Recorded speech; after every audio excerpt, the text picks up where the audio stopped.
আর বর আমাকে মাটন এনে দিয়েছিল সকালবেলা, আর দিয়ে ও চলে গেছিল ওর কাজে, আর এদিকে আমিও আমার কাজে লেগে পড়েছি। আমার ঘরে জানো তো প্রচন্ড ইঁদুরের উপদ্রব, তাই কিন্তু প্রত্যেকদিন আমি রান্না করার আগে না মুছে নেই গ্যাসটা। সকালে তাড়াহুড়ার মধ্যে গ্যাসটা মুছে শুধু চা করেছিলাম, এখন সার্ফ দিয়ে সমস্তটা মুছে নিলাম। আর মশলাপাতি রাখার তাকটাও কিন্তু আজকে পুরো পরিষ্কার করে দিয়েছি। এমন অনেক জিনিস আর ডিব্বা ছিল যেগুলো লাগতো না, এগুলোও আজকে সরিয়ে দিয়েছি।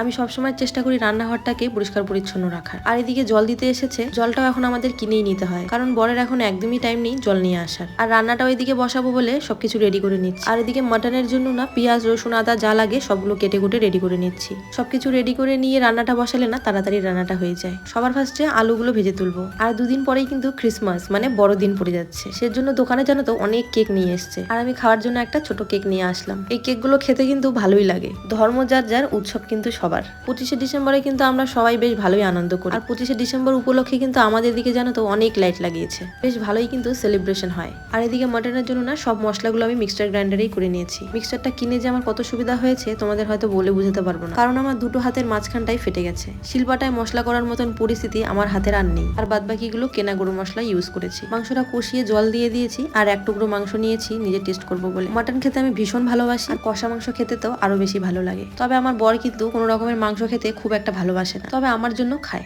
এদিকে রান্না শেষ করে নিয়ে রান্নাঘরটা মুছে নিয়েছি, আর এবার ঘরগুলোও মুছে নিচ্ছি। ঠান্ডার জন্য কিন্তু কোনো কাজই করতে ইচ্ছে করে না, তবে একবার কাজ করতে শুরু করলে তখন পর সমস্ত কাজই করে নেওয়া যায়। আজ কিন্তু সকাল থেকে রোদে দেখাই পাইনি, বেলা 1:30টার দিকে দেখলাম হালকা হালকা রোদ উঠেছে, তবে যা রোদ দিয়েছে তাতে কোনো কাপড়ও শুকাবে না। তবে এই দিনগুলোতে না খুব পিকনিক যেতে ইচ্ছে করে, তবে ইচ্ছে করলে তার হবে না, ইচ্ছের কোনো ব্যবস্থাই নেই। ঘরটা মুছে নিয়ে উঠোনটা ঝাড় দিয়ে নিয়েছি, আর তারপর কোরপাটটাও ধুয়ে নিয়ে স্নানটা করে নিয়েছি। কাপড়গুলো আর বাইরে দেবো না, এখানেই মেলে দেবো, কারণ কি কালকের কিছু আধা ভেজা কাপড় আছে যেগুলো আমি বাইরে দিয়েছি। আর রোদের তো একেবারেই পাওয়ার নেই, আর এই ভেজা কাপড়গুলো না শোকাবেও না। তারপরে না পুজোটাও দিয়ে নিলাম, যেহেতু বাসনগুলো ঠাকুরের ধোয়াই ছিল আর জলও আনা ছিল, সেজন্য পুজো দিতে না বেশি সময় লাগেনি। তারপরে আমি ভাতটাও খেয়ে নিয়েছি, আর তারপরে বিকেল বেলার দিকে এদিকে রেডি হয়ে নিচ্ছি, এখন দোকানে যাবো। আর বাইরে যে পরিমাণ ঠান্ডা পড়েছে, সোয়েটার তো পরে নিয়েছি, মোজাটাও পরে নিচ্ছি। চলো আজকের ব্লগটা তাহলে এখানেই শেষ করি, কাল আবার দেখা হবে নতুন একটা ব্লগে।